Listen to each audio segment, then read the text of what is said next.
In the previous lectures, we have discussed about the physical quantities, fundamental and derived quantities. Today we have to discuss about measurement of the fundamental quantities we are going to discuss. That means we want to talk about the length, mass and time.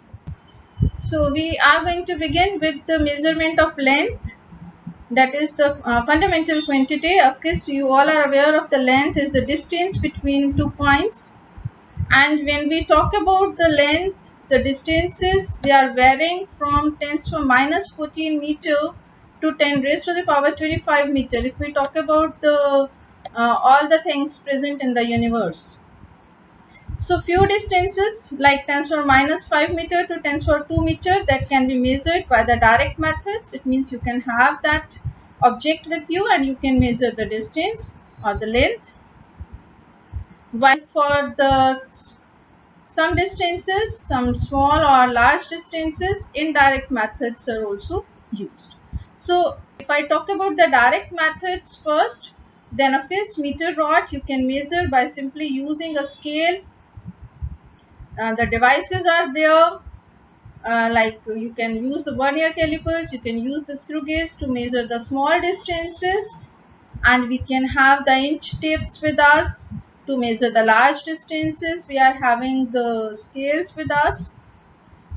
And similarly for indirect methods, if I go, then I have the triangulation method, parallax method and echo method.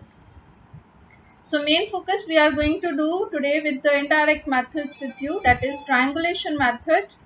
For doing the triangulation method, be aware of a device which is there, that is a sextant, which is involving a telescope with you, and this is simply a diagram of the sextant. Maybe you people have observed while measuring the height of the buildings, some people moving around with this device on a stand, and they are simply looking at the two distances, like at the top of the tree or the bottom of the tree, and they are using and finding the angular displacement. So this is sextant is simply a navigation instrument to find the angular distance between two visible objects. So we can use it for the astronomical purpose or for the on the earth for finding the height of the tree, height of a building, so that for constructing the metro, whenever pillars are to be made, we are aware of that what height we have to keep, so that we are not disturbing the infrastructure whatever is present around you. This is the first method with you, that is triangulation method, which is I'm taking first for the accessible object. Accessible object means up to which you can go. It means if I want to measure the height of a building, to the base of the building I am able to go, or I want to measure the height of a tree, then it is an accessible object. I can reach up to the tree. So by using the sextant, you can focus it first on the height, on the upper point here of the building, and then at the base. Then you can measure the angle by using the sextant. And you can measure this distance by simply moving up to the base of that tree or building. So distance can be calculated, angle can be calculated. So you can find the height of that tree. It means this simple method, which is from your right angle triangle, if you are draw, then this h can be calculated by finding simply the value of tan theta, which is your perpendicular upon base.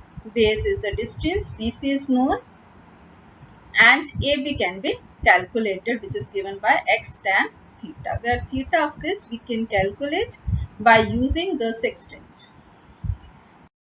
I can have an inaccessible object with me. It means I cannot reach to the base of that object. Then again I can use the triangulation method without reaching at the base B.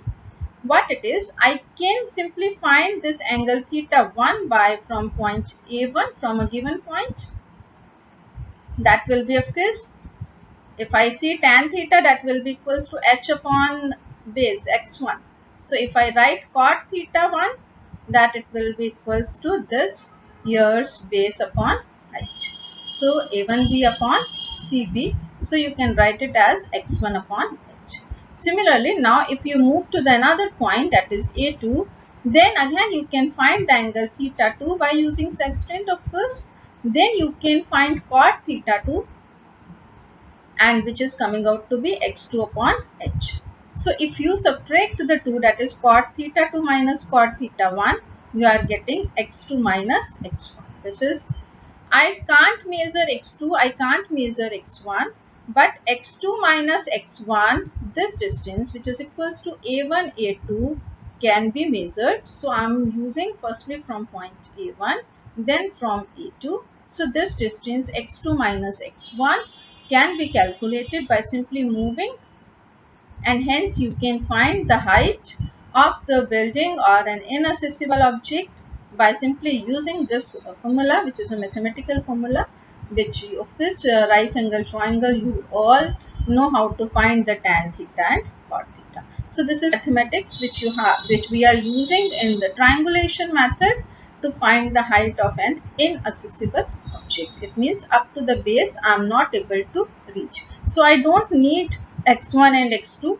I simply need x2 minus x1, and that can be calculated, can be measured by using a scale, and hence you can find the height h, which is equals to this b divided by cot theta 2 minus cot theta 1. So this is again a very simple method. Moving ahead to the next slide. This is if I want to measure the large distances. Indirect method of course we are dealing. Then parallax method if I want to talk about. Parallax method, maybe if you have understood what do I mean by parallax, for that you can do a very small activity to understand the parallax. Simply keep a pen in front of you, keep your one eye closed, and then immediately move to the another eye, keep the another eye closed. Then what it is, you will be able to see the shift in the position of this nib, and that shift in the position with the shift in the eye, that is known as parallax. So parallax is simply the shift in the position with the shift in the eye. So this we are using this method, parallax method, to find the distant object like the sky objects. We want to measure the distance of the sun and the earth, or any other planet we want to measure, that we can use by using this concept of parallax. And of course we will be using in the lab also that no parallax error should be there. So while measuring taking any measurement, you are always supposed to keep your one eye closed, and then only you will take the readings. So even in the sextant, even in the telescope, always one eye is used to see, just to avoid the parallax. But this concept we are using to find the distant planet or any sky object from the earth, and then from the earth, on the earth I will be moving from one position to another position. This part can be taken as the arc. LR can be taken as the arc and D can be taken as the distance. Then theta is given by arc upon distance. So by knowing this distance LR, you can find the D, which is the distance between the planet and the earth. So this is again simple mathematics, simply knowing the value for the plane angle, that is theta, which is equals to LR upon D. So this concept is to be used. Next, moving to, like, if I want to find the size or angular diameter of an astronomical object. Again the same thing, but now I am at one place on the earth. Then this angle alpha, by focusing firstly the first side, one side of the planet, and then on opposite, diametrically opposite side. If I find the angle, and if this year's D diameter is to be calculated, capital D distance we have already calculated by parallax method, so I can calculate small d again by using the same formula, that is angle theta, it is equals to arc upon distance. So here arc will be this small d and this distance will be capital D. So again the same formula, but I can find the value of small d, that is equals to alpha capital D. So same definition formula of plane angle is to be used, whenever I am using the parallax method to find the size of the astronomical object, or if I want to find the distance of the astronomical object. That can be always calculated. Next method with you is very easy method. It is echo method or reflection method.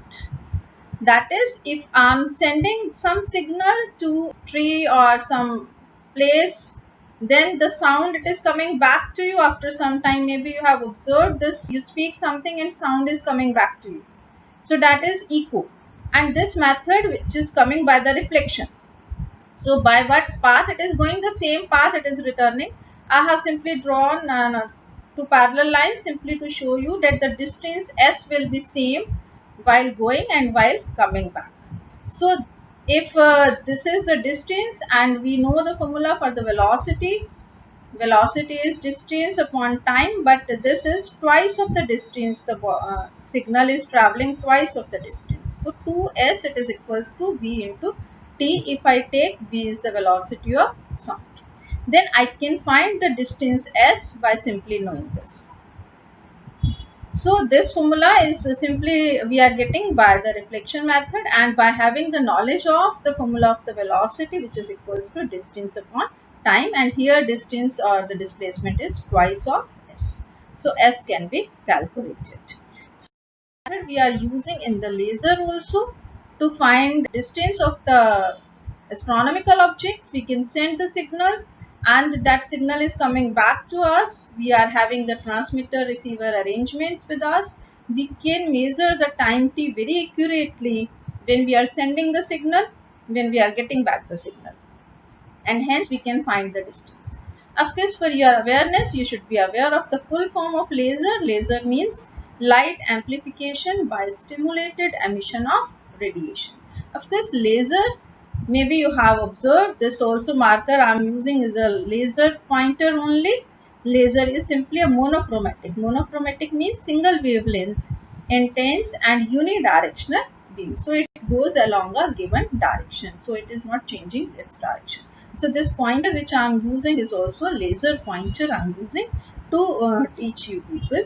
So this laser light we are using to find the distance of the moon from the earth, or similarly other astronomical objects we can always use. Having the radar and sonar methods also with us. Radar full form is radio detection and ranging. So we are sending the radio signals, and in sound navigation for the some ships like in the oceans, we want to see whether the ship is there below the water. We can use the sound navigation and ranging.